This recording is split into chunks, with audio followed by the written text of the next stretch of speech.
Good evening, everyone, and welcome to tonight's Boys from the Baltic Star. It's Friday night, and when it's Friday and the three of us are all here, which we are this week, the dream is alive. Then we play Traveller. I'm hearing myself in my ear through someone, which is even better. I get to hear myself and speak at the same time, but may be confusing for others. Uh, uh, yeah, maybe. Yes, close enough, I think. That's good. Wonderful. Anyway, we are. No, I can still hear myself. I don't know who that is. I know. Ian's giving me the look. It's like the look of. It's not my fault. I've seen that look many times. Now he's muted. It's Ben's fault. Oh, rare. Is your telly on now, Ben? Is it booming up my dulcet tones? Let me turn my mic down. Hang on a sec. I'm speaking. Can anyone hear? La la la. Oh, that's better. I think. Oh, yes. But we don't want to lose you though, Ben. That's the problem. How's that? Oh, there's been a change, a seed change in the sound. Yeah, that's all right. I think so far. We'll see how it goes. If it's horrific, I'm sure we'll be told. They put up with mine and Ewan's voices, so as long as we're not muted for the first 10 minutes. I know that's a nice change from previously. Things are definitely looking up already. Anyway, we are the Boys in the Baltic Star. We are playing Traveller, our ongoing science fiction adventure, our first true love, and one we shall take to the graves with us. For those watching for the first time, we're playing Traveller with two L's. Any reference to Traveller in our streams will always consist of two L's, just to assume it. Mentally, picture a second L in every instance, and you'll be fine, and you won't be disappointed. You might be disappointed in us, but not in what we're bringing to you. We can find other ways to disappoint. And we often do, quite frankly, on a weekly basis. Speaking of which, we're not very professional, we're not very slick, but what we do like to do is we like to offer a space that's chilled, relaxed, and welcoming. It's like our main picture. It's like we're all gathered around the table, and you're here as well. You're not allowed dice and you're not allowed pencils, but you're allowed to be part of the fun times with us. If you want to chat, feel free to chat in our chat. Chat amongst yourselves, chat with us, ignore us altogether, whichever you fancy. Lurk, it's fine. We will chat too, if we're not busy in a scene of such sort. That's terrible grammar. But yeah, get involved if you want. Click on the red sun, spend your Imperial credits. They are yours to spend as you earn them. Generally, the more expensive things will affect the story, but we don't go above 1,000. We want you to spend them. A boon is up there. Anything in dark pink will make some sort of noise usually. But there's a whole range of the middle stuff. You can put things up on the screen. Call out for Tim for brunch. So it's like you can make one of us hit someone for no apparent reason. Try and find that one if you can. Flick through, see what you like. Anyway, that's that. We're going to run for a bit less than 2 hours this evening. There will be a break at some point in the middle. Don't know where, don't know when. That's always a treat when it gets that.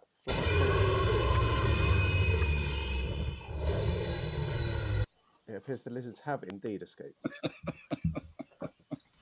And it's a classic call, Ewan. My eardrums will never be the same again. Oh dear. I should turn it off, but just to see his little smug face when it happens is worth the cost of admission alone. We do keep our drink to that, as Ben has shown, as one credit. That's the water us or get us a drink one or whatever. If you agree with something, why not? You don't need to save up for long. You don't need to be watching us for long to be able to spend stuff on our channel. What a joy. But who are we that are playing this wonderful game this evening? Well, hello, I'm in the top right. My name is Luke. I have a curtain now, which is great. So poor old Greyhill's not behind me tonight, but neither is Ewan behind the window. If he is, don't care, can't see him. Unless I sat here and scratching at the wall. Pros and cons. Pros and cons, exactly. Can't see you, pro, but I can't see you, con. I was going to go with can't see Greyhill, con. Okay, thanks. So I play two characters in our adventure.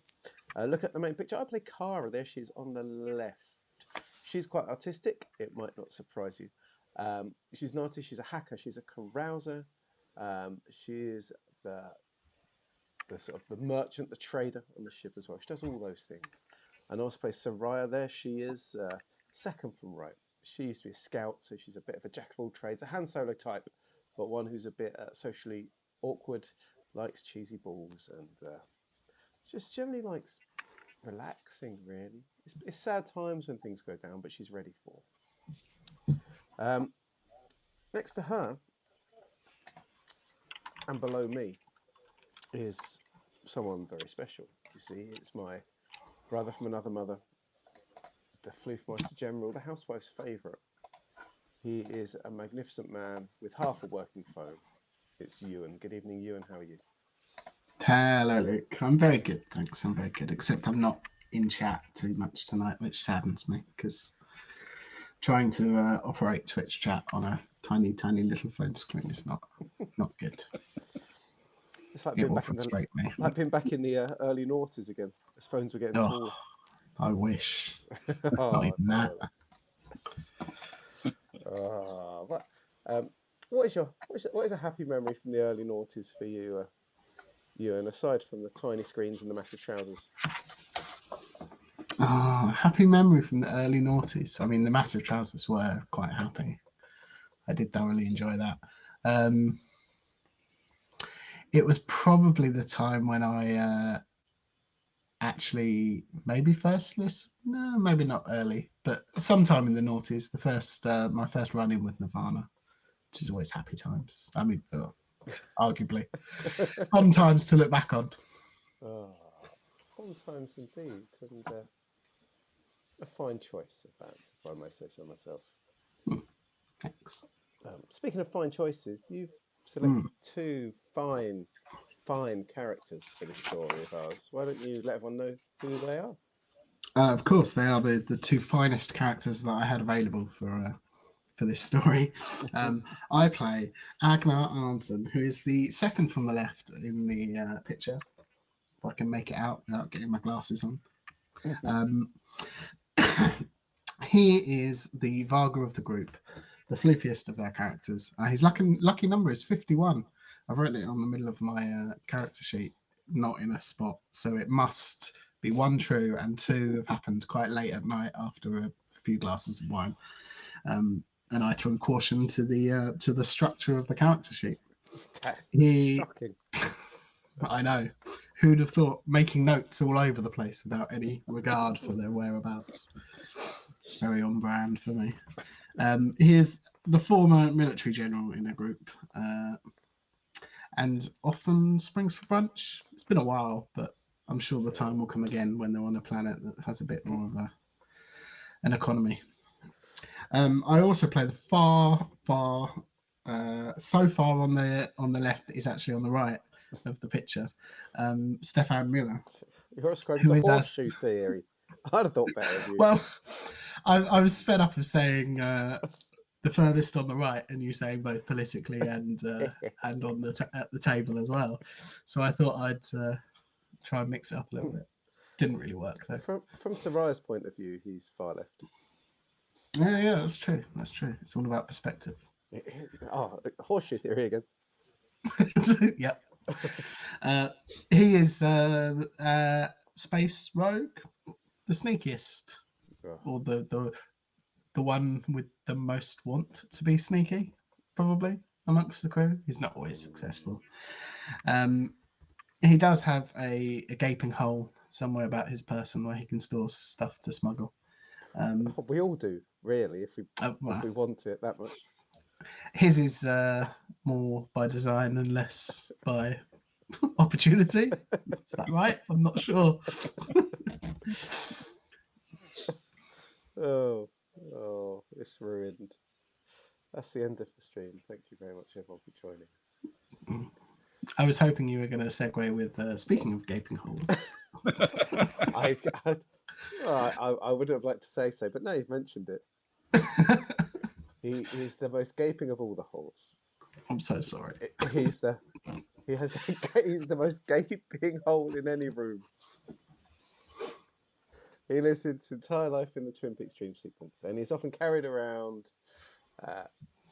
atop a whole legion of topless, heavily oiled Eastern European gentlemen around Faversham Way waves to the loving crowds from his true position as Queen of Faversham. He is the magnificent Ben. Good evening, Ben. How are you? Good evening. I'm well, thank you. Yes, very well. Much better than last week, as it turns out. Yes, we're very, very sad to lose you so late in the piece, and we wished you well on the stream. I'm glad you seem to have made much of a recovery. I am vastly better, yes, and much looking forward to some Traveller.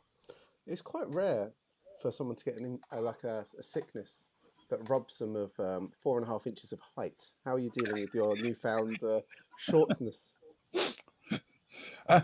Well, I mean, there was a time when that kind of thing happened quite a lot to people who disagreed with the king.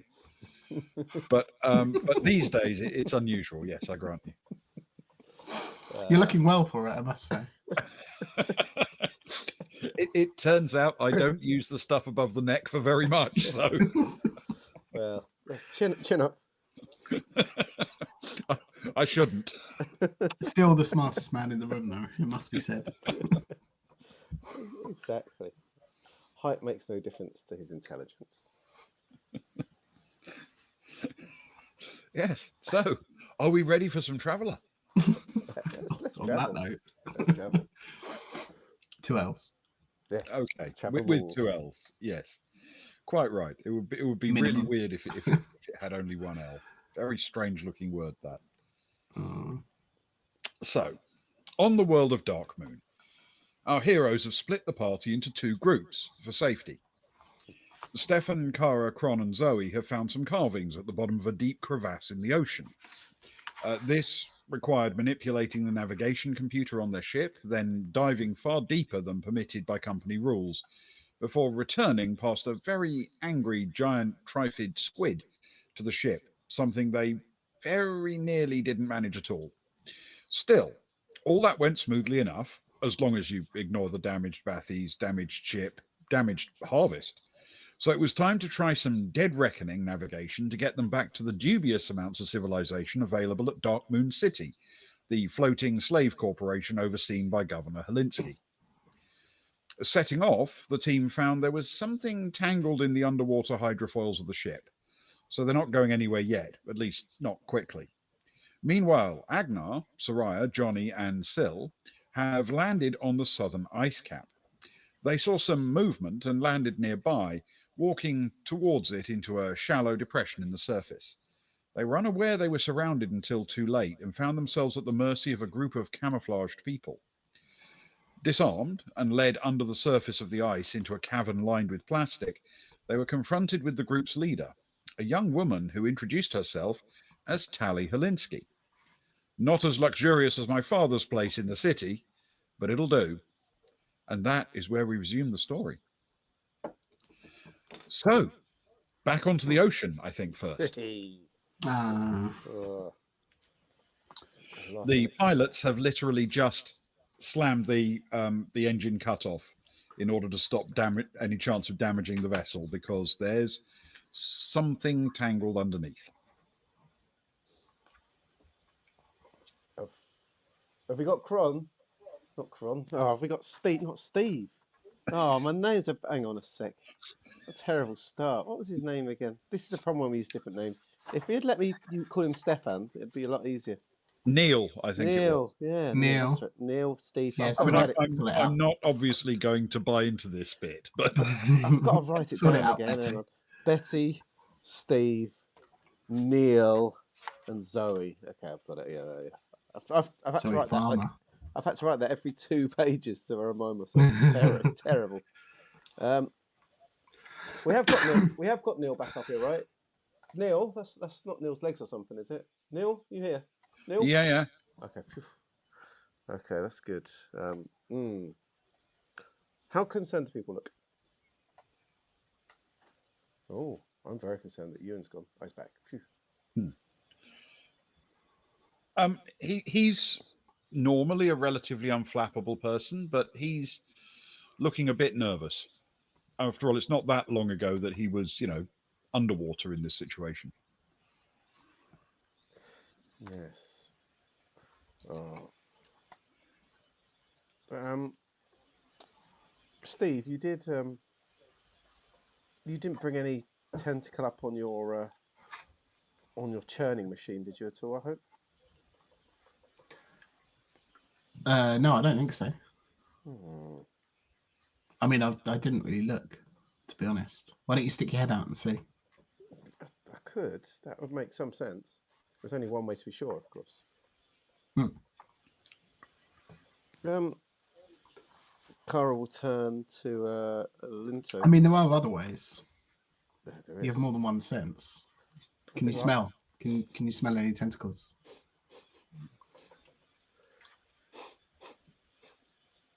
I can smell something. Hmm. It's Can you emanating taste from. any? It's emanating from you. No, don't taste then. It's a bad idea. Okay. Go on. Sorry, you were going to say something. What's that? Probably more productive than Sniffing you. smell related. Yeah. Mr. Linto, have you come across something like this before? He's leaning against the side of the ship, bracing himself and sort of waiting just in case the pilots have another go with the engines. He doesn't want to be sort of thrown to the deck. And he turns around and says, No, you guys just suck. You know that? I feel as though that's a harsh judgment. I reckon it's probably feedback on that's been about 50-50 from all the places we've seen. Well, exactly, and you only have one experience to go off of. So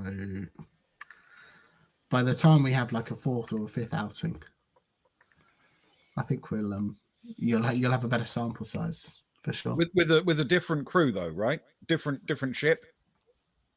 Well, no, otherwise you wouldn't be able to gauge the outcomes, would you? Not very I mathematical. honestly just thought having my one. life was pretty lousy before I met you. Yeah. And anyway, this is literally getting us nowhere. What's the standard procedure here? Just radio in for some help and. I don't think there is a standard procedure, but there must be something that we do when, if the hydros get tangled with kelp or something. I'll go and check with the pilots. Mr. Linto, before you go, just a quiet note, if I may, I went and spoke to the pilots. It turns out that she sort of turns around conspiratorially, making sure that none of the other crew are around. Okay. It turns out that part of the reason why things have been a bit weird is that it seems like there was a bit of a problem with the navigation. From what I can tell, I logged in after and checked, and for some reason it sent us to a place that we probably shouldn't have been. The pilots know this. I know it because I was in there. Now you know it. It felt right to let you know. But it appears we've strayed into a place that we shouldn't have been, and that might explain everything being a bit weird. Maybe it's not all our fault after all.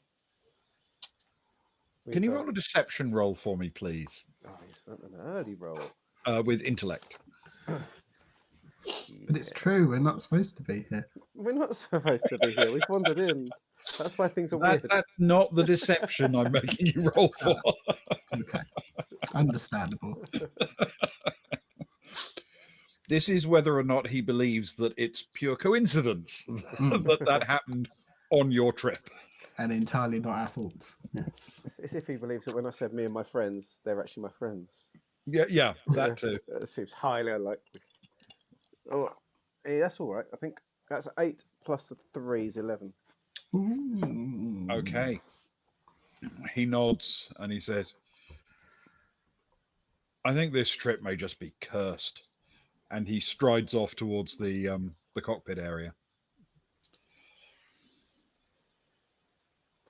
No, I don't know if he bought it. Steve, I don't know. I hope so. What do you think? I don't know. There's a lot of talk of curses. Yeah. That could mean us. It could mean, more general. Not sure. Anyway, I think our job here is done, isn't it? We sit back and get some. What was that? What was that drink we had called? Like, It's quite nice.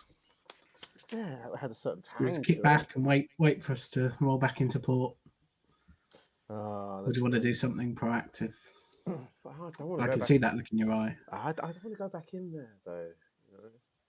And he's right. Maybe maybe it is curse. Do you remember that week on Jump where we all decided that your second middle name was the curse, and we blamed Yeah. all the bad stuff on you? It was fun, wasn't it? Yeah. Well, the fun is not the word I would choose. We tied it into that whole emo side of the ship thing, and It was certainly a coincidence, though. I mean, it was all that. But we did go to- anyone decently made toasted sandwich that week? I don't think so. I think so. Every time I went for a bottle of whiskey, or Ragnar did, it was empty. It could only have been down to the curse. Oh, well, yeah. Certainly not any of the crew. No, exactly. It's just That's for unfortunate. sure. It's unfortunate. There wasn't a clean pillow. Listen, anyway, I've read stories. You don't want to start throwing things like that around out on the open seas. Before you know it, the whole crew will believe you, and I'll be overboard,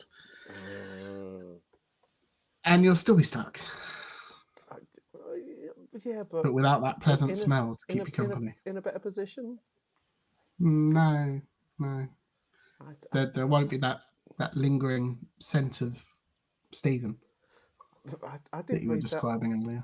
ancient Terran holy book about when they threw the man overboard and things got better for them.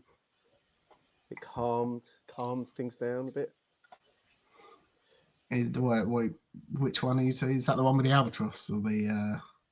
It had a big creature, I think, gobbled him up. That nearly happened. That nearly happened to you already. That nearly happened to you already. You're halfway there. We can Well, put you back it's over odd again. that all of these curse tales do involve animals of some sorts. Maybe we've got an animal on board. We should search and see if it's here. And if it is, we should get rid of it. Oh, yeah, it's a good idea. It's a good idea, but I don't want to go back in the water. Steve, I really don't.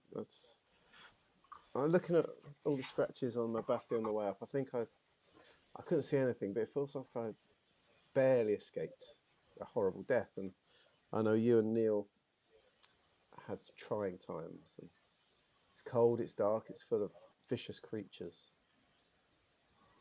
I'm happy to help and do things, but I'd like to do it from as close to the middle of the ship as possible. And you know how much I love the front of ship, but I don't even want to go there. I just want to stay middle of ship. Maybe if we knew where we were caught, we could cut a little tiny armhole in the exterior of the vessel and reach a single hand out and untangle it and go from there. You could do that. That strikes me as something that you. And no, look at the size of my hands; they're massive. I don't know. We'd have to cut a giant hole, and the bigger the hole, the bigger the hole. That's what they say. You're a details person, I can tell. But maybe that Sard returns and he says, "Okay, yep, there's a standard procedure there. They're working out, exactly what they can learn from the instruments now, but looks like we're tangled on something down on the hydrofoils. So we take some bathies, we drop into the water, we get some length on the cable, and then we direct them underneath and cut loose whatever is fouling us." He's talking about throwing you overseas, Steve. I told you, cut loose. He said. How many working bathies have we got left? 3 in good shape.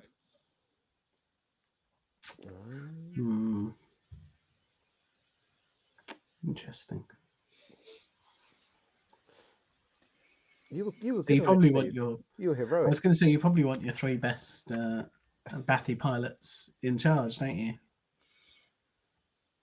You notice at this point that Kron has taken a decisive step backwards. And who Did can you blame him? did you get stats on who harvested the most kelp? Because that feels like that would be a good indicator of who would be well suited for the task. You, Uh, you were definitely in the top 3, Steve. You definitely took more than me, that's for It's sure. not for you to say. Kelp, I said, specifically kelp. I don't think I got any at all. Sard looks a little bit disgusted and then says, I should probably go. I'm the most experienced.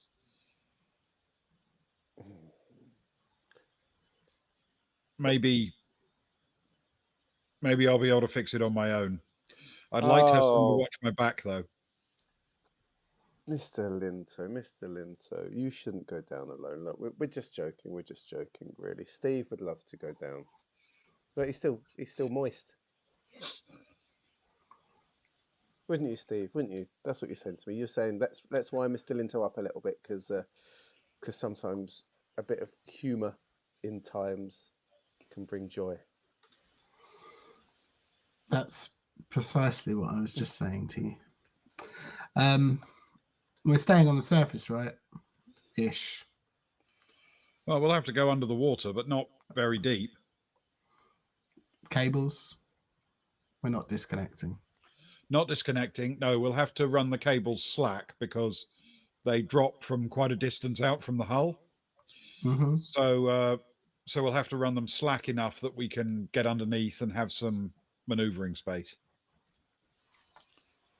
Wow.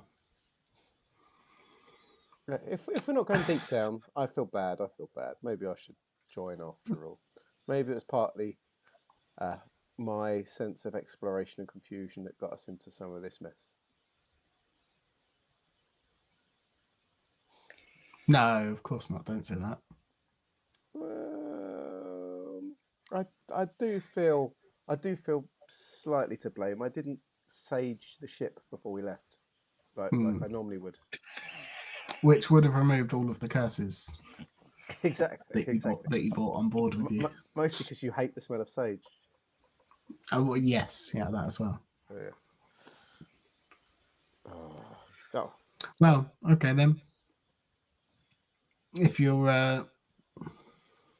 no one else, we'll be happy, right? Happy, Betty, to join. Couldn't think of anything I'd rather be doing right now. Okay. Sard picks the nearest bathy pod that's undamaged and good to go. And there are 2 more available that are ready for action. Stefan or Steve will stand there, eyeing them up for a little bit, trying to assess the damage and see which one looks in the better condition. They both look pretty identical. They are in good shape. They were not involved in battling Tryphid squids. That is good news. And even the one that had prior damage when you first got on the ship was actually one of the ones that you took. It was the one that Kara took down. Neil mended. Yeah. Yeah. Oh, I've grown accustomed to that little one. Is it still well mended from what we can tell? It seems to work quite well down there. It's you may find some minor difficulties seeing clearly out of it because the glass frontage is badly scratched. Oh, then I'll take one of the others then. Let's take a freshie. Okay. All right. The 2 of you get aboard, and within a few moments you find your bathies are moved out on the like spider leg arms that extend from the sides of the ship, and you hear this time the pilot saying, "This is Captain Lorette. I'm dropping you now." And there's that little bit of moment like being in a lift where it starts to descend quickly, and then the bathies hit the water with a splash and immediately plunge down beneath the surface. What's the pilot's name? This is very important for the encyclopedia. The pilot's name is Captain Davo Leret. How are you spelling those things? D-A-V-O? D-A-V-O Yeah. L-E-R-E-T-T. L-E-R-E-T-T. Yeah. Nice. Wonderful. Something to look forward to. Davo. Steve will start doing some stretches after the popping out of one of the bathy arms last time, and he'll put him in some small circles and gradually get bigger. Gotcha. Stretch them across the bathy body, make sure that nothing's going to come loose. Fair enough. Yeah. As far as you can tell, it seems to be working. Do you want to sort of really test every movement and every detail, or are you just making sure everything's moving? No, he'll give it a little once over and just make sure that everything is as it is. Get accustomed to the new. I assume it's a different bathy to last. It is time. a different bathy, and it's identical internally, and it seems to be working fine. Good stuff. And then try and orientate himself, I suppose, and find the other two. We'll locate them. At this depth, it's fairly easy. You can actually see reasonably far through the water. You can see the hull of the ship in the distance. That's a bit blurred out, but you can see which way to move. You can see the shadow of it more than the detail. And you are lowering beneath the water down to the point where it's starting to get really dark, because they've given you a fair amount of cable for maneuvering purposes. But of course, your bathy can steer back upwards and towards the hull if you'd like.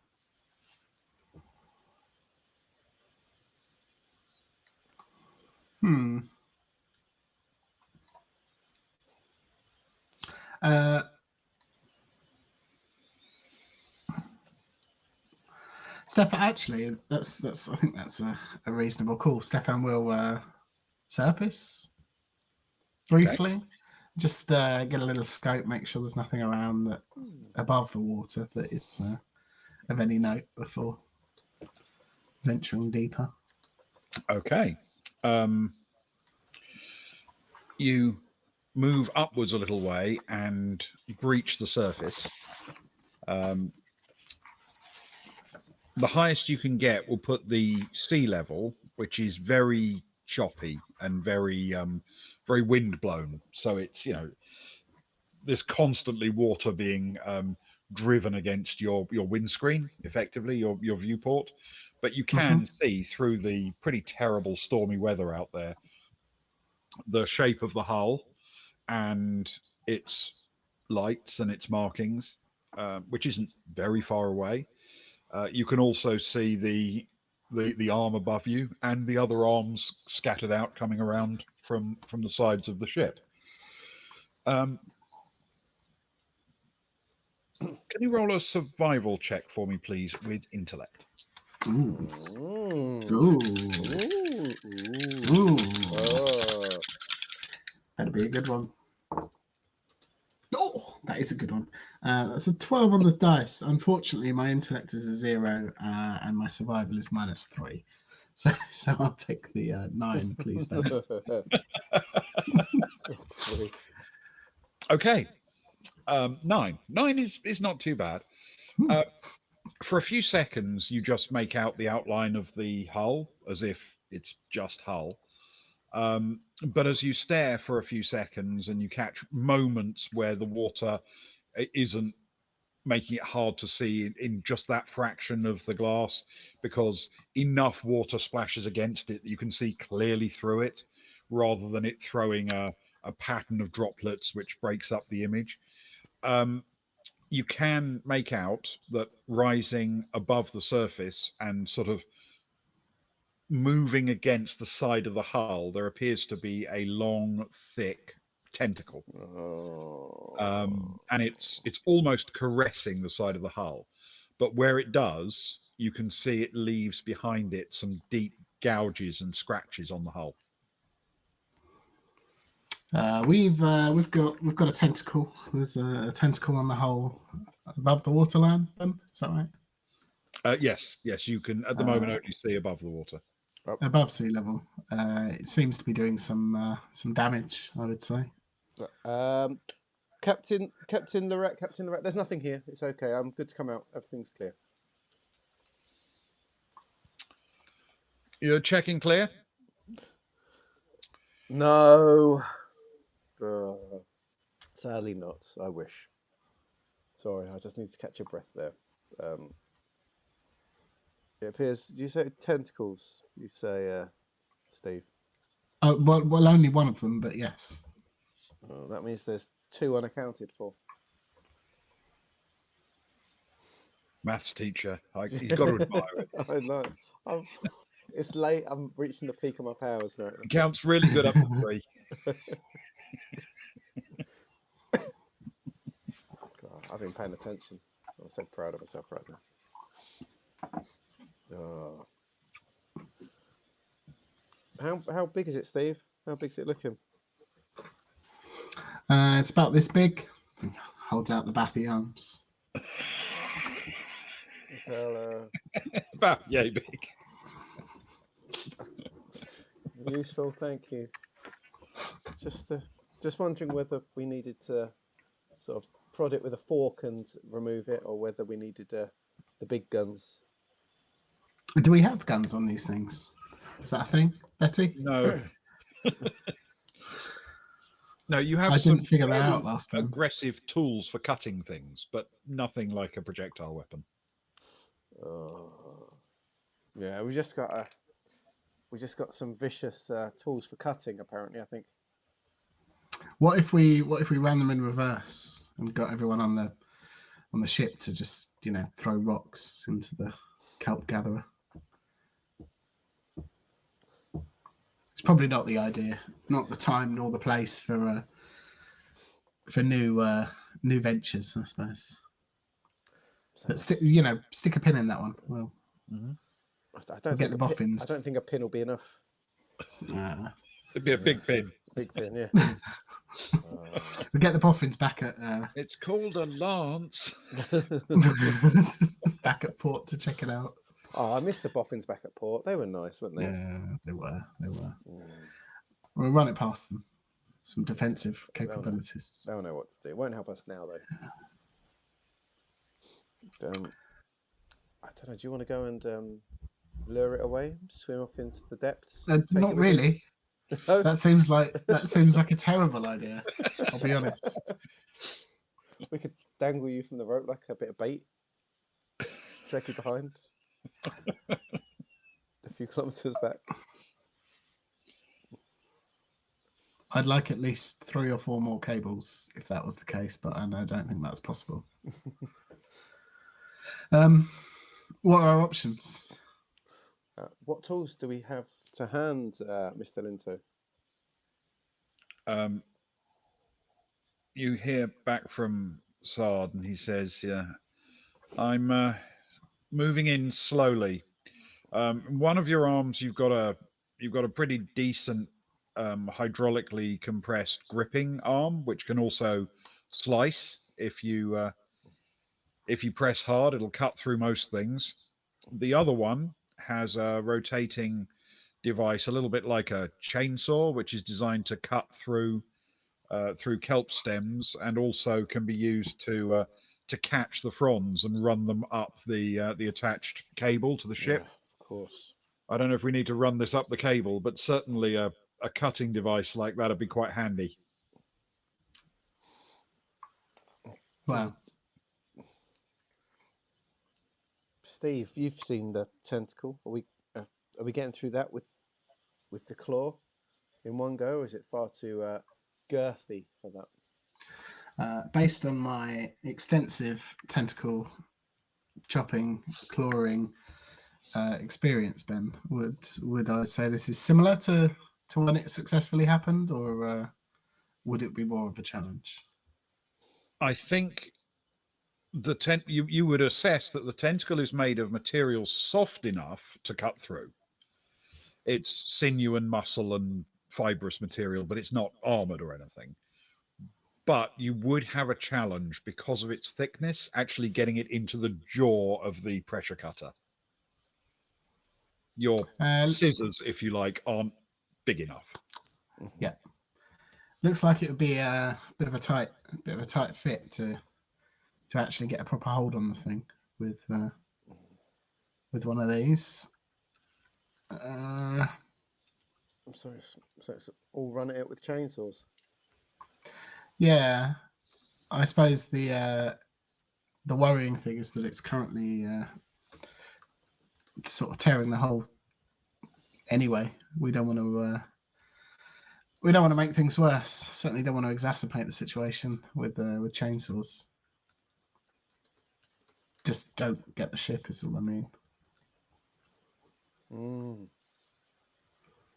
Do we all go at one and then move on to another one if there is another one, or do we try and seek them all out and take one on each? Only one. What do you think, Saad? So only one's been visible so far, right? That we can see. Well, nobody else has yet moved in to really get a good look at the creature. The only eyes you've got on it so far are the piece of the tentacle sticking out of the water. Yes.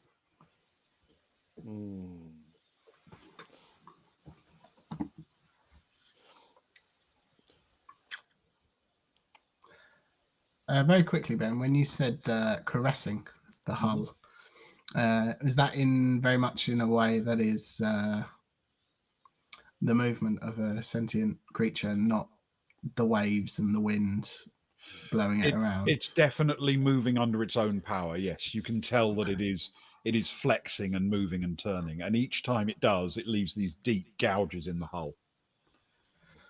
Cool. Stefan will assume that the other two have assumed to that to be the case. I think I was grasping at straws. If only we had enough explosives to pack a bathy full and send it down to catch it fishing, as it were. A depth charge. Yeah. Have you ever gone fishing with explosives? I've heard it's cheating. I haven't. Must be said. It sounds quite exciting though. Dramatic fishing. I'm for the slow, peaceful nature of regular fishing. Without the explosives. On the shore, far, far away from such vast tentacles. Yeah. Mr. Side, you don't have lots of explosives on board, do you at all? Not really. I suppose the other option is actually we could just lose a bathy, couldn't we? We could all go back on board. Get the lights on a bathy flashing. Get set up some kind of automated spinning motion to make loads of noise and commotion, and then just drop it, disconnect the cable, and hope that it goes after that.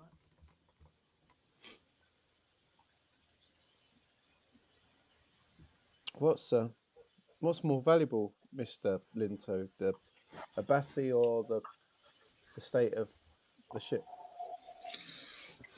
The ship is vastly more valuable. And aside from the fact that we need to protect the bathy for economic reasons, they are replaceable components. Certainly more replaceable than the two finest kelp harvesters in the 104. Isn't that right, Betty? Yeah, but they're back on the ship, so they're safe at the minute. Oh, yeah, true. But I always have a feeling that on the planet that manpower comes at the bottom of the list of replaceable components.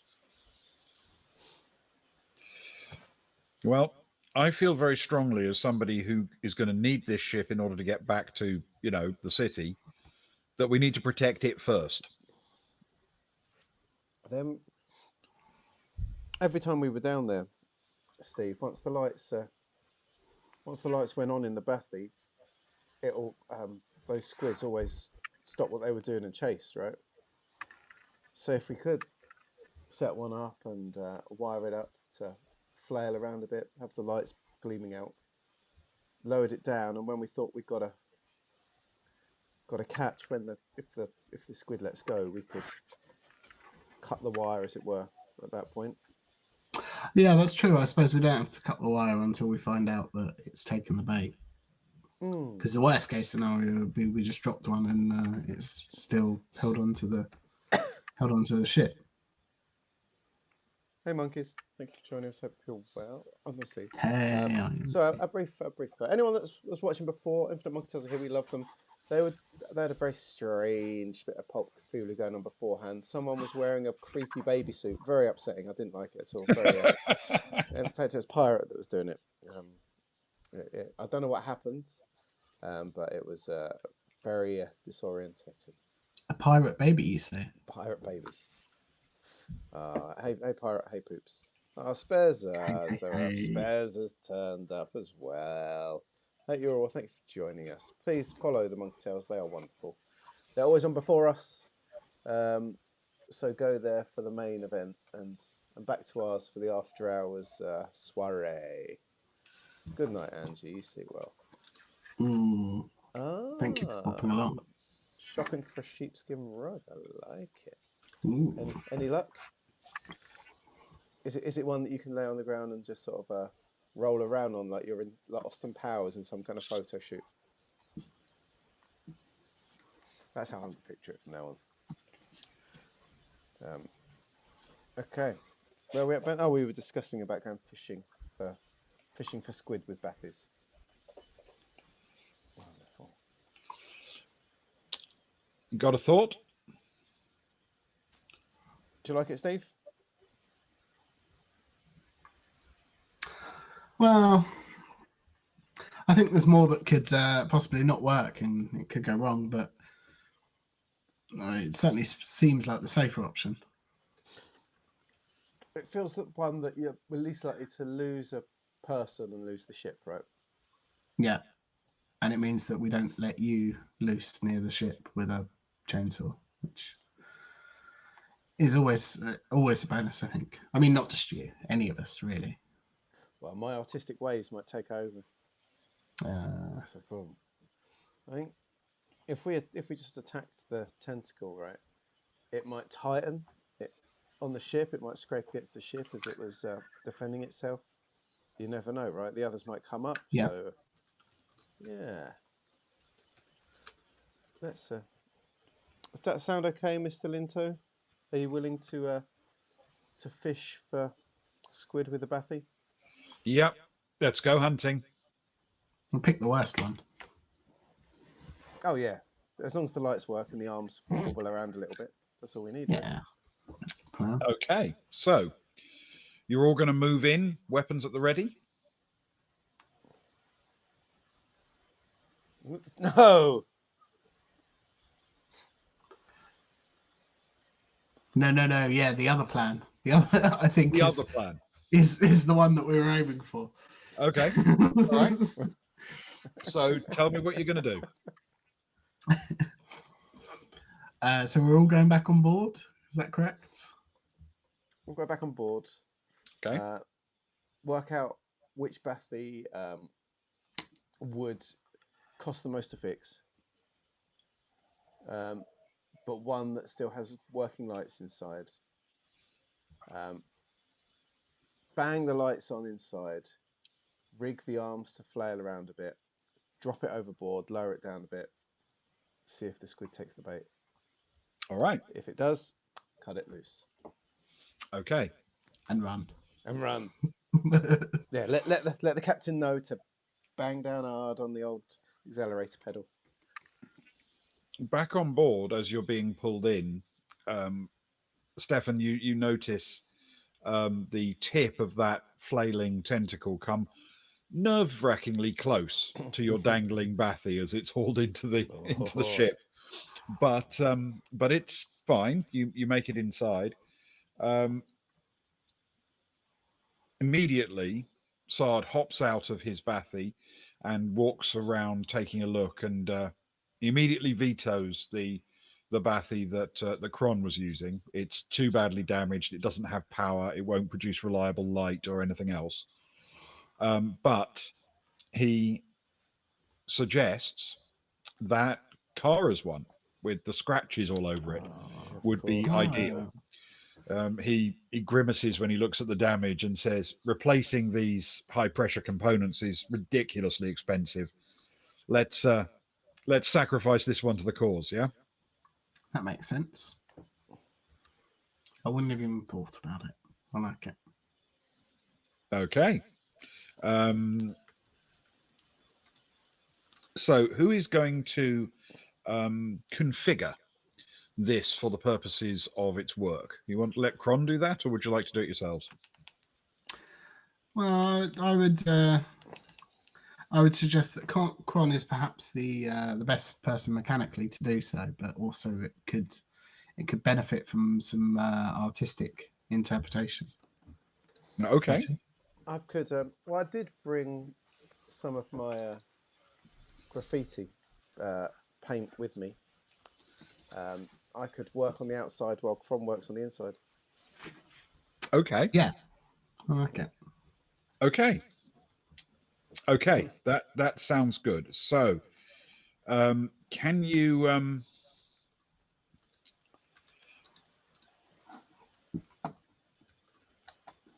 what I will do is I will roll for Kron for his engineering.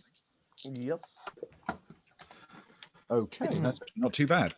Can you please roll me what's your suitable artistic endeavor? Visual media. Yeah, visual media I think is probably best. With my education or my intellect? Yes, with education. You can have performance if you prefer. No, I prefer visual media. Thank you very Okay. much. Visual media with your education. Yes, please. That's my +4. And I rolled embarrassingly well. It's the best Bathy I've ever decorated. It's a 15. Oh, fantastic. Ooh. Okay. Wow. Well, I can tell you Kron also did a pretty good job making the lights flash and the arms wave and what have you. So this is going to be the most baity Bathy that has ever been dropped into the water. You immediately set about lowering it. And it starts doing its thing. And let's see.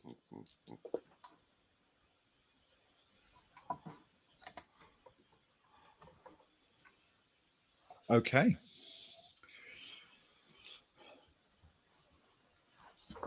Minutes pass as it dangles there, flashing away and waving its arms, but eventually the very experienced Sard says, I can feel it. It's moving. Oh. And now that you know what to sort of think about and what to sort of see if you can detect, even though you're inside this fairly substantial ship, you can indeed feel a slightly different vibration as maybe a tentacle runs over a hydrofoil surface, and then a gentle lifting of the ship to a slightly different angle and a slightly different settle as the squid seemingly lets go. Oh. Give it a minute. Give it a minute. Okay. What do you think, Betty? Captain Lorette, are you ready to gun it? Absolutely. What depth, Mr. Linto? What depth was the Bathy at? 10 meters. Okay. And how far away from the ship? Full arm's length, but we haven't given it any extra cable. How about drop it fast? Okay. Does exactly that. Hits the button, and you can actually hear the motors whine as they pay out that cable, and the cable in the sides of the ship runs out fast through the locker. No other sign of anything happening, but you can definitely hear it dropping. Give it the say, Stefan, Steve, Neil, Zoe, Steele, Steve. What? Steve? I get confused with names in excitement, Steve. Give a. Go on, give it Stefan, the look word. around. Me? Yeah, go on, Go, go on. go. Release and go. Okay. Sard hits the emergency release button, and instantly you hear the motors sort of break supply and a squealing sound as they slam to a stop, and then they start to wind the other way, pulling the cable back in. But this time much faster than would be possible if there was still a bathy attached. And as you've given the instruction to the pilot, suddenly the engines gun at about the same time, and the ship begins to lift up and move, and it is free of squid. The ship is moving, and it's moving fast. It's coming up on its hydrofoils, and everything seems to be going great, except you do then hear an internal announcement from the captain. He says, "This is Lorette. We've obviously got some damage down there to the hydrofoils. We're moving, and we're moving okay, but we can't go up to full speed. It'll shake the thing to pieces.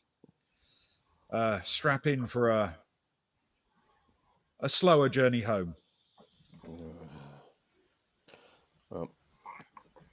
Got any more of that booze left, Linto? Yeah. I've got plenty more. Let's toast is in order. let's go and get drunk in the back. And the group of you walk towards the rear of the ship, where obviously this is the kelp handling area, which has some, but not very much kelp in it. Yes. And the other crew are sitting around, immediately holding out a little flask of lope for you to enjoy. On the side walls there, you can see the little sonar system that detects the kelp underneath the ship and indicates whether or not you've got a thick deposit there to work to. And on it, seemingly just a little way behind the ship and following it, is a sort of blip on the sonar. And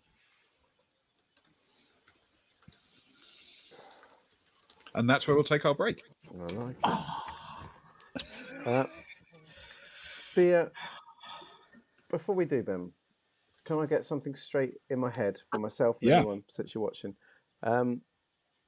It's Kara's battery that went down, that is lost forever. Yep, that's gone. Kara recorded all the carvings and everything like that. That's right. But all the data about what she did down there is now lost. Yes. Wonderful. Good. Excellent. I'm happy with that. Okay, that's good, right? Should have pointed that out. No, that's. I was glad that happened. I don't want them to be able to trace it. Do I? That's true.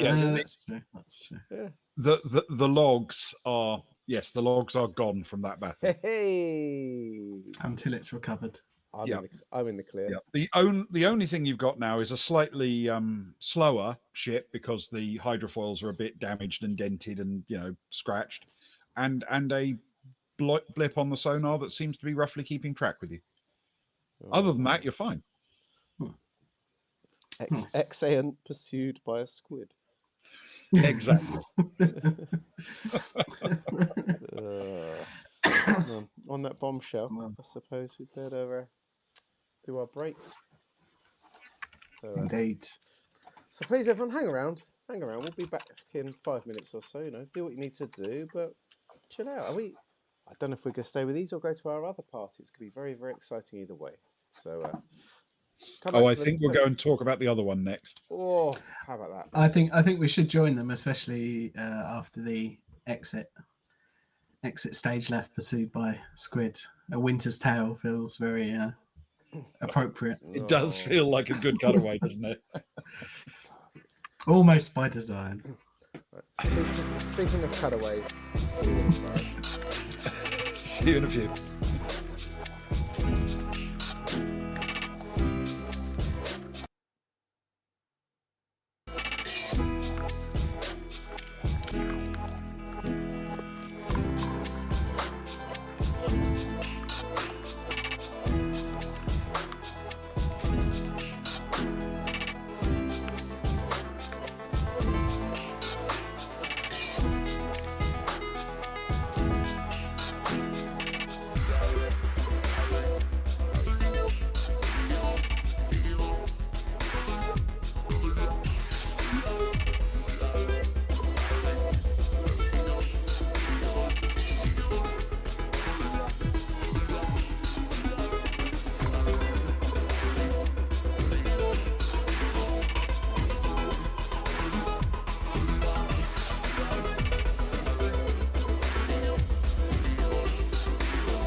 Us on.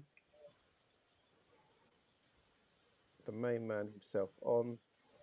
And Bear. It's time to recount another of the stories I was once told by our former ship's steward.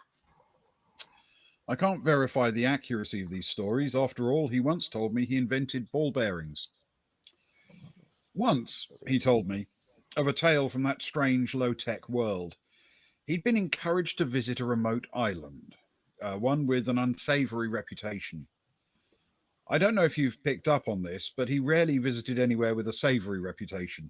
Perhaps that's why he felt at home on the Baltic Star.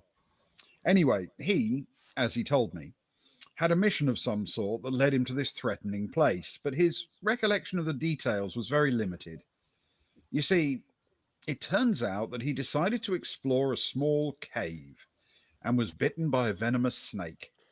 After that, his plan, whatever it was at an end. So, please join me as I raise a glass to remind myself that while discretion may be the better part of valour, the better part of the Baltic Star was the late, great Greyhill Bast. The Greyhill Bast. Oh, the late, great. To the late, great Greyhill Bast. To Greyhill, Spurs, to Greyhill. So we must turn our attention to goings on, or technically just underneath the surface of, the ice cap.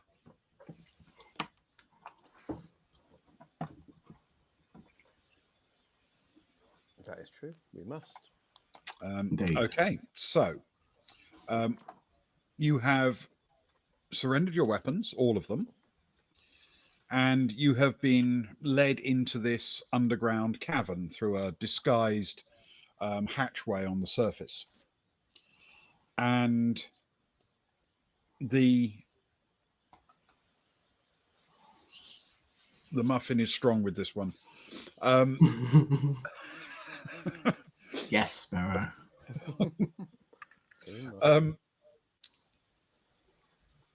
You are with a group of people. They are not all necessarily sticking around all the time. There are a number of exits from this cavern, and there are occasionally some movement. Someone wanders off or someone wanders in, but you're still surrounded by a group of a consistent group of about half a dozen. And in front of you is Tally Holinsky. She's pulled off her hood and her goggles and revealed the face of a young woman.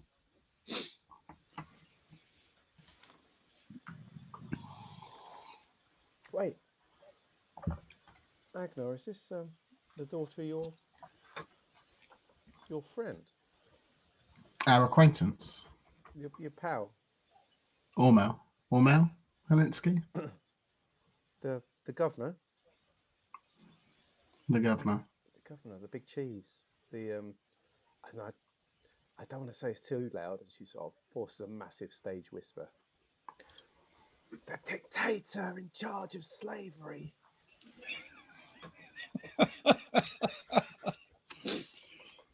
Okay. You say that so that she can hear it. Yeah. Okay.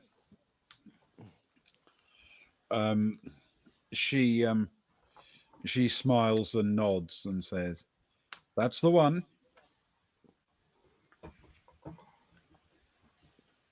Oh, yeah. I'm glad we're talking about the same person. It is good to have it confirmed, certainly. Perhaps you could fill us in, give us a little bit more of the lay of the land. What's what is it you have here? What's going on? Sure, I'll show you around, tell you everything you want to know. Or wait, how about you tell me what on earth you're doing on my ice cap? I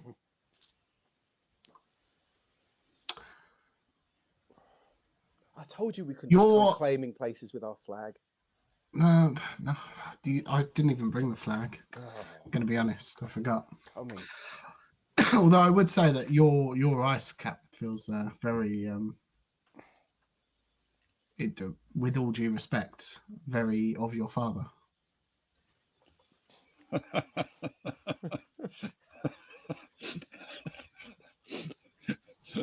The apple doesn't fall And far, he'll sort of etc. throw up hands in a bit of a defensive. It's a step, but With no respect at all, in fact. What are you doing here? well, I think I'll look over to Soraya. We had rumor of how was it phrased to us? Do you remember the exact? A rare, like was it it was a reformation, renovation, a revolutionary group, maybe something like that. Yes, that's the one. That's what you're interested in. Well, I guess you should come with me then. We'd like to point out before you choose which, whether to lead us to the comfrey room or the cells. We're very much in favour of such a thing. We're on the revolution is good side. If you were to flip a coin, that's the way we'd fall. Perhaps you've heard of some of our work. Yeah, my friend here. You've already murdered a governor.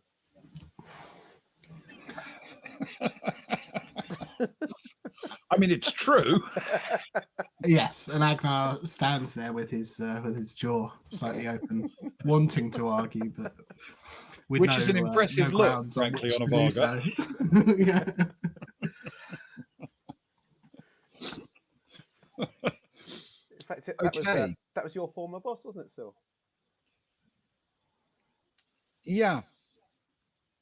Yeah, the one I got blamed for killing. And again, we are very sorry about that. It's why you're one of us. I don't know. Austin's boring anyway. There wasn't much atmosphere. Look at all these exciting times you're having with us now. We taught you that drinking game. Yeah, nearly got me killed by pirates. Pirates, schmirates. They didn't have the balls to back up their plans. They were just fronting. Right. And as you continue your conversation, Tally says, "You need to come with me. We're going to meet Brack." Now, there are many ways to spell Brack, Tally. Speaking of spellings, Tally, how do you spell your surname? Holinsky. Holinsky. So it would be entirely inappropriate for as we're leaving to meet Brack for me to say Tally ho.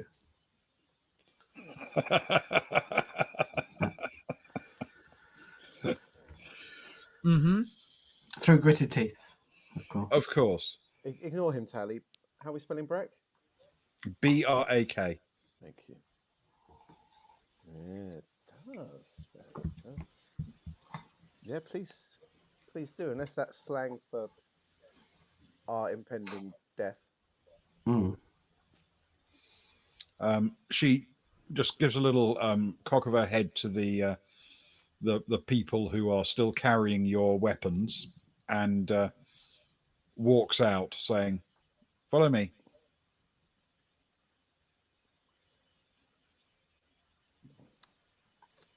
After you, Skip. I just grab my and he'll reach out to the person holding his shotgun.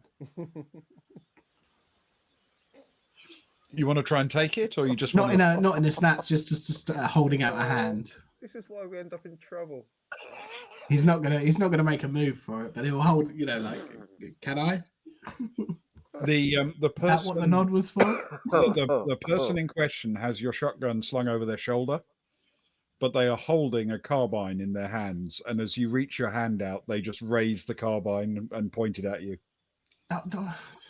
No, there's no need. It was just, I thought that little head gesture might have been give them their guns back. No, there's not a problem. Not a problem.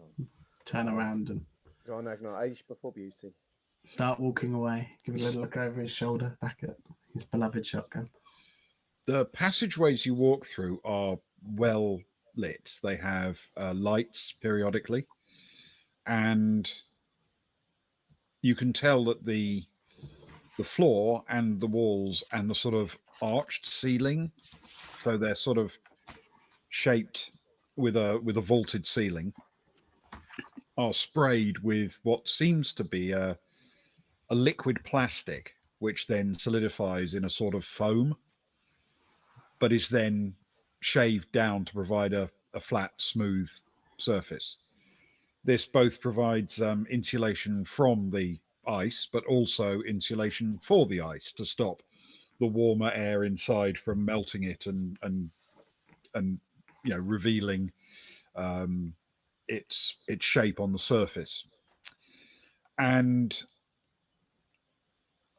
it seems to be fairly regularly and efficiently done, because as you walk, all of the passageways you move through have exactly the same treatment. At a certain point, you pass a widening in the passageway, and in the center there is a rectangular hole in the ground with a sort of railing around it, which seems to be made out of the same spray plastic, forming kind of like a wall, which has then been carved to allow some gaps, as well as make it thinner than it would perhaps otherwise be if just sprayed in a lump. And that hole is deep. As you walk past it, you can actually hear the sound from within it, and it goes a long way down, and it's very dark. There doesn't seem to be any staircase or lift or anything going down into that hole. It's just a deep hole in the ground. And Tally walks one side of it, but there's walkways on both sides, which is why the passageway is a bit wider here. You pass several of these, in fact, on your way before entering a complex-looking junction. It isn't technically one junction. It's a broad passageway with multiple routes off on both sides, which kind of acts like halfway house between a junction and just a series of junctions on a passageway. And she walks down to one of these and then turns into it. And after maybe 100 meters, it opens out into a large vaulted space. And in there is the first sort of habitation equipment that you've seen. A series of buildings made from the same spray plastic. They are low and simple in design, but they provide a measure of privacy. And they are long and not very wide. But as you walk between them, there are clearly doors leading into them to provide separate spaces. And she gets to one of them, which looks exactly the same as all the others, but they are numbered, and knocks on the door. And immediately the door is pulled open and someone emerges, which is probably a good thing, because the space in there is not really big enough for everyone. The person who emerges is a Varga with absolutely snow white fur. Oh, Spares called it, honestly.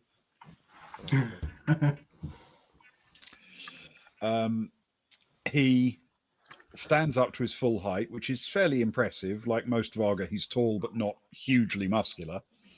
And he's wearing fairly conventional, slightly padded cold weather clothing. And he looks at the party and says, "What do we have here?"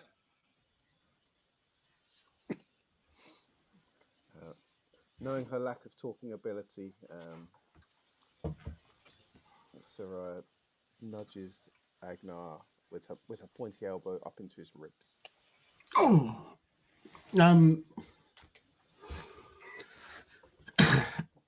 aid, if you will take it. Aid. Or at least an Well, that's intrigue an in interesting your offer. What could you in your possibly cause. give to us? Put the cheesy balls.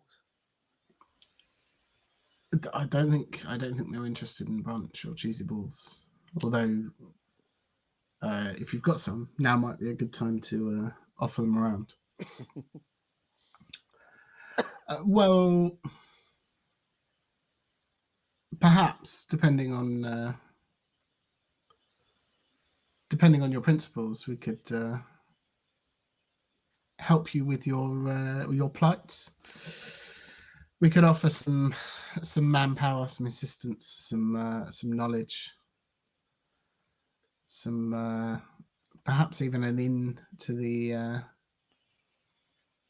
office of I'll think for a minute, of the governor. Polinsky?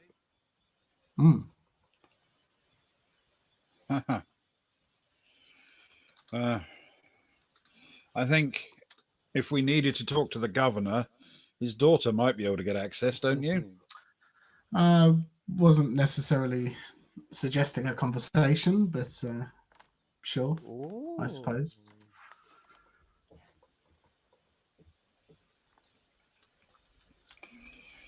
Perhaps we should sit. This looks like a conversation that might consume the balance of your lives. And he directs you to an area where there is some plastic molded furniture around a table. It's a big open area, and he doesn't seem to have any qualms about having this conversation in private. This is a fairly busy room, and people are coming and going all the time. There isn't much in the way of privacy for the conversation, which he probably feels good about because it means his armed guards are standing around you in a circle. You talk very freely and flippantly about our lives, but I feel as though we've not made any. We've not given you any indication that that we're a threat to what's going on here. What is going on here? He looks around and then he says, "Your presence itself is a threat. The fact that you found us, the fact that you're here, is a threat." Agnar, give him the booze. There's a peace offering. Oh yeah, of course we did bring gifts. I'll gesture out to what we've brought with us. Indeed, some fine, and he'll look at one of the, not this one. Some fine alcohol. And a plethora of skis. Guys, I don't know if you're interested in skis. He takes the whiskey and takes a look at it. This is good. Thank you. You're welcome. We had originally thought that it might buy us an audience, but seeing as we already have that, perhaps some courtesy.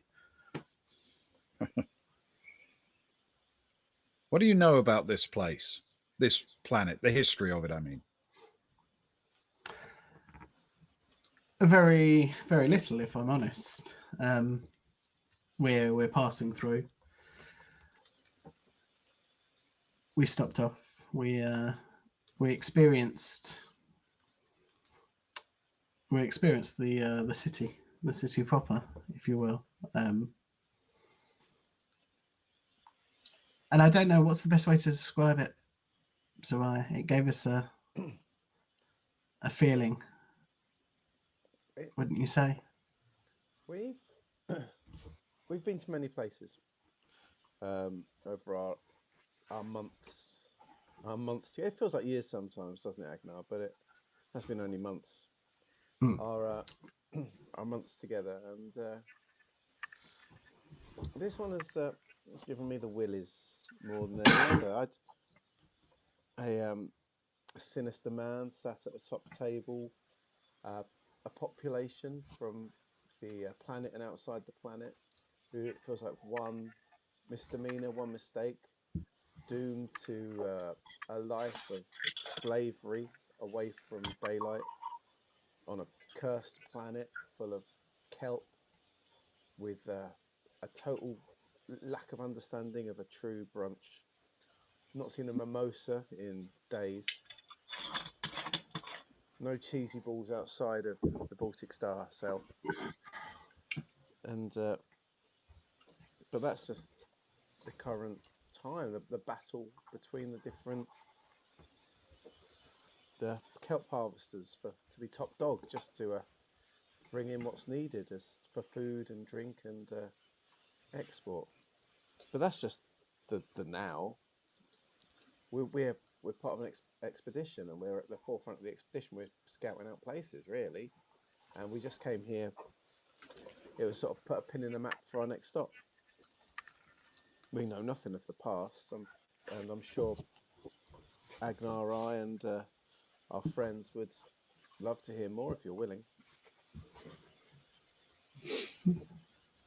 He turns to one of the people behind him and says, see if Garaval will join us. And the guy nods quickly and races off. And Brack turns back to you and says, so I came here as a worker. Most of us did. And I found the conditions not entirely to my liking. I eventually engineered an escape and, well, I found my way here. Which is better, honestly. It's safer. It's more pleasant. We are able to take care of our own, raise our families, look after ourselves. It's a quiet little corner of the galaxy. But we also found other people here. People who have lived here for a very long time. So I think you should talk to Garaval. He'll tell you what this place used to be like. And as he says that, there are a few noises off, and a man walks in, led by the guy who was sent away, and he walks over with his eyes quite wide to look at the group of you. He perhaps doesn't see newcomers all that often, and he walks over and says something to Brack in Zodani, and Brack responds also in Zodani. And then Garaval turns to the group of you, and he says, in quite accented Imperial English, effectively, so you are here for what, these newcomers, or for us? Garavel, a wonderful name. I'm a linguist myself, and I like to understand the history of names. How does one spell yours? Garaval. VAL. Mm-hmm.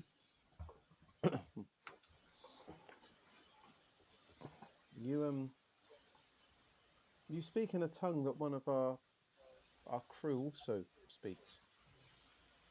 Sadly, she's not with us at this time.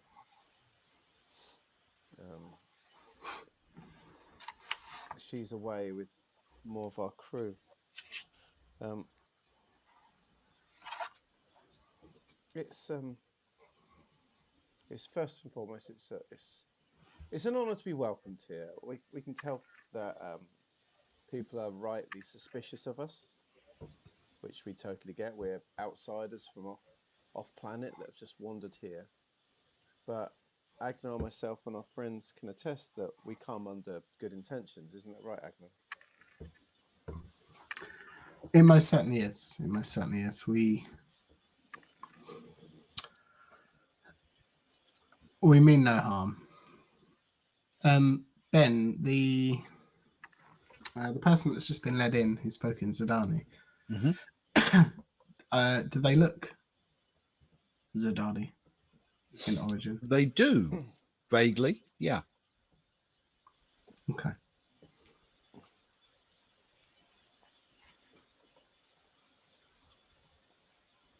But we were promised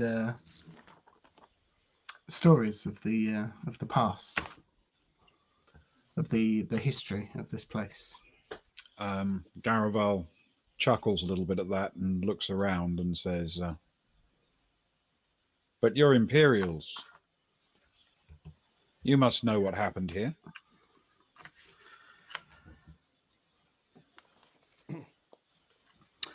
I wouldn't necessarily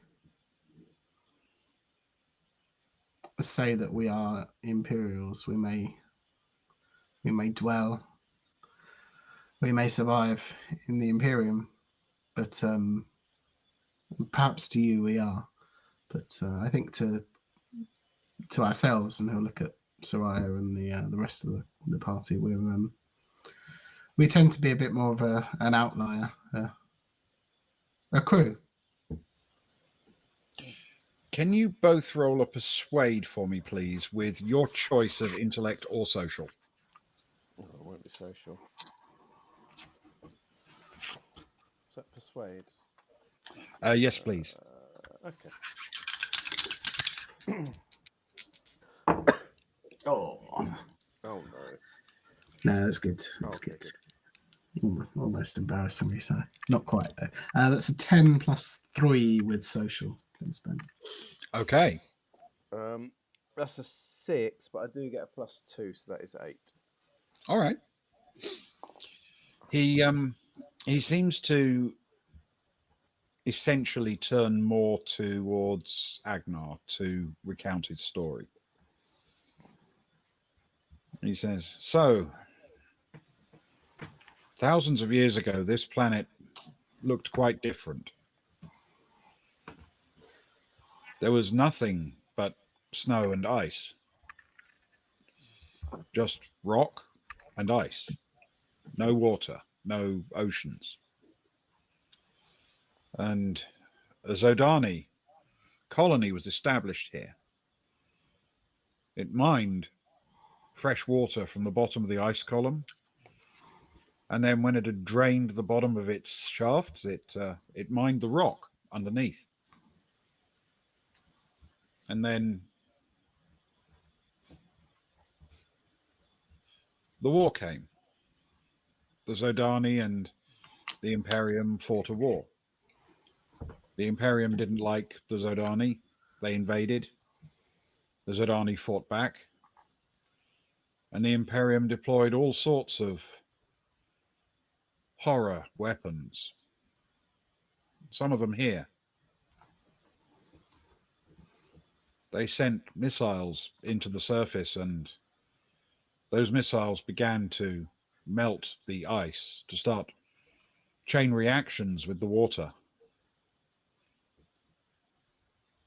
Of the millions of people who lived here, barely a few hundred survived. And what was left was an ocean. But some of us lingered on the ice caps. And the skills we'd learnt living under the ice served us well, living on the ice caps.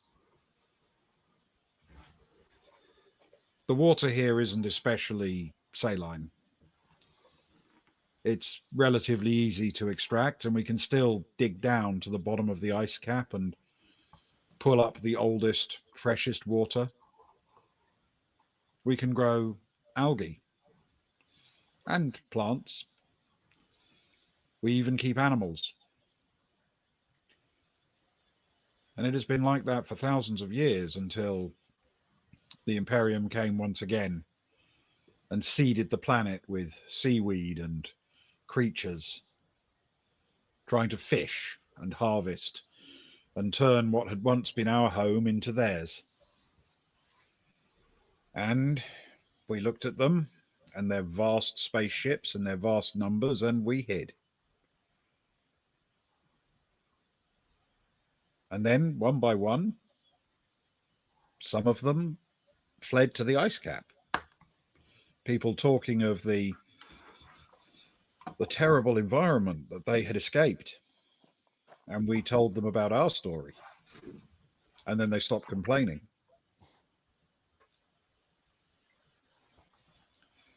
So we live a dual society. I still am the leader and speaker for my people. But we've come to terms with Brack and his. And if he says that you can join his band, then join it you can. But you are not us. This is not your world. And as I say to Brack, when you can, go.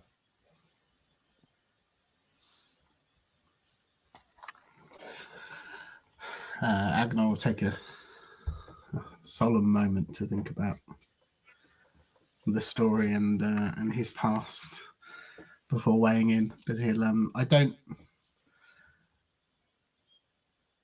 don't think that we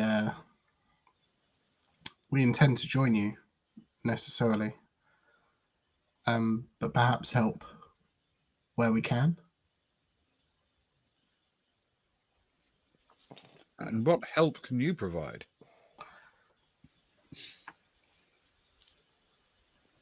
We we've got one. I should think. We're we're just people from a world. We travel with 2 hours, always 2 hours as we travel, and They shoot you. yeah, and and we come across different civilizations. We've been so fortunate. My a friend of ours, an artist friend who travels with us, has been able to gather together photographs of many ancient Zodani like carvings from different planets we've been to. Mm-hmm. Apparently, even some on this planet. So we've heard down on the seabed. It wasn't a seabed when those carvings were made. I can imagine, but it was it would answer a lot of questions I think for her as to how on earth they got down there. I guess um, we we I guess she sort of looks at Agnar. I think I'm sure I'm not the only one of us that feels very small right now. Just putting into sharp focus that we are just a small band of randoms traveling around on what is basically a cross-channel ferry full of booze and Moab eggs. But we're not against doing things to improve the lives of those who we see real value with, such as yours. And we we'd nothing. We'd be humble servants, a tool, a piece for you. And in the past, we've solved things. Agnar has solved things in certain ways, um, changing leadership of planets. But even if we did, the Imperium is so big that if one man was to fall in the capital city, the Imperium not just send another man, for example? At that point, Brack says, yes. But perhaps, given that the operation here is not exactly the wealthiest in the galaxy, if the city itself were to fall,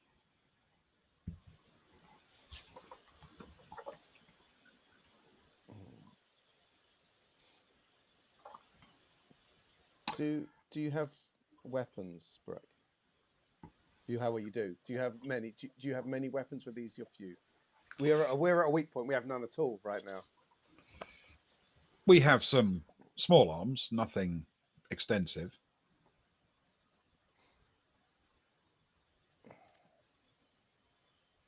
Could the city fall?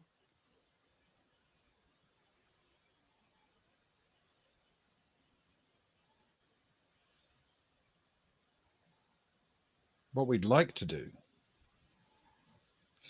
is cut the 3 huge tethers that anchor the city to the ice cap.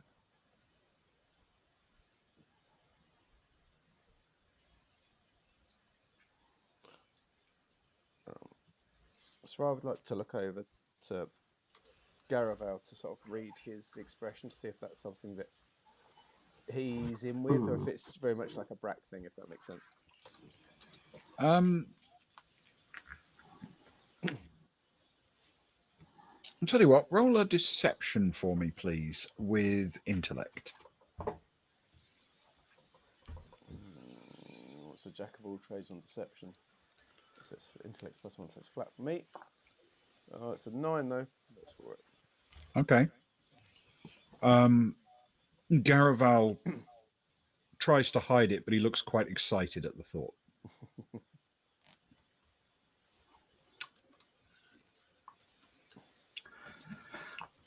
Of course, that would potentially, without some forethought, that could put us at odds with the reason we are here. We too answer to a higher power. We are reliant, Soraya, indebted, under the employ of a ship following that we mentioned before, that does require some supplies and fuel. I don't feel as though that's an issue, but worth remembering at this point, and certainly not at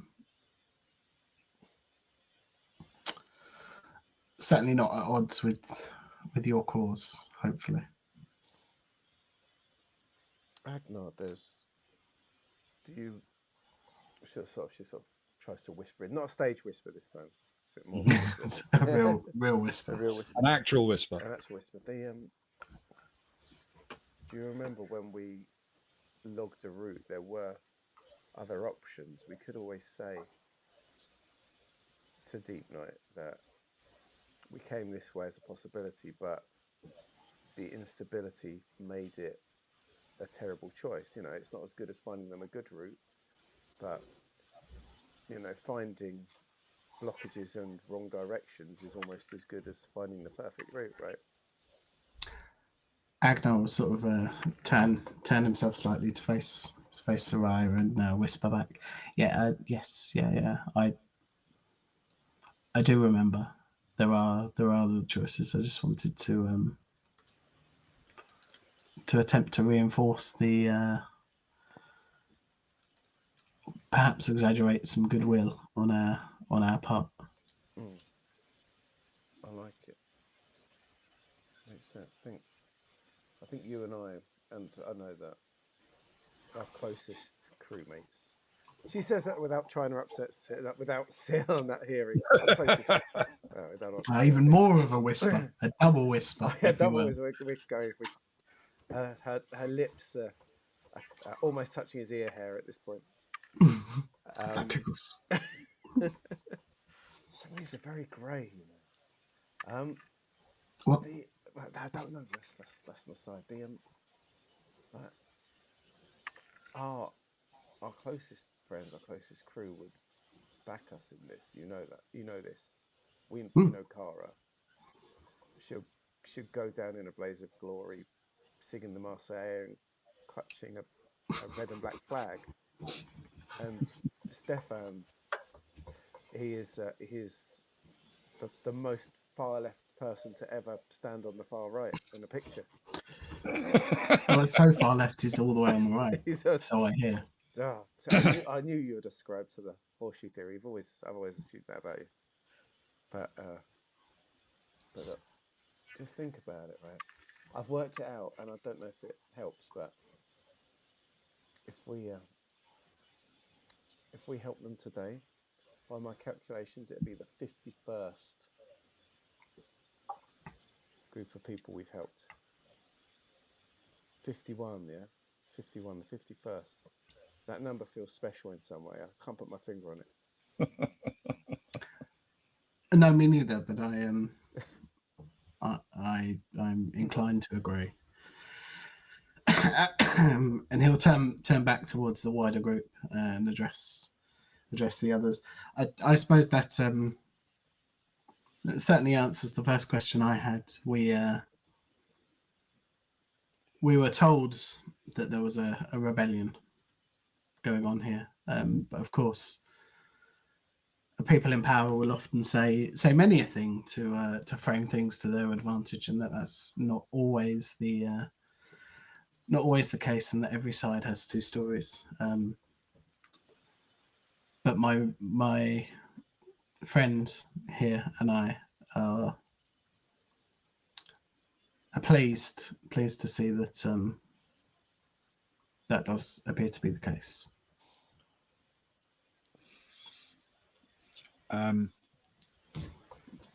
Brack lets out a big chuckle and then grins, which again is an impressive look on a Varga.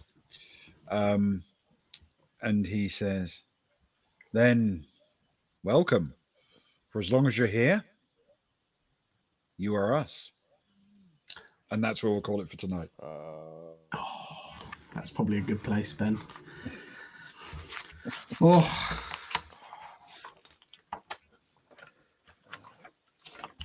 We've come across some impressive Varga in our time. Oh, we have. Every week. But Agnar's Every single week. Agnar's still in my top 3. Oh, thanks. It's good of you to say so. Nice. You sucked us in, Ben. You sucked us in. You know what lines to tickle. Ah, yes. And they have been tickled. They have been tickled. Thoroughly.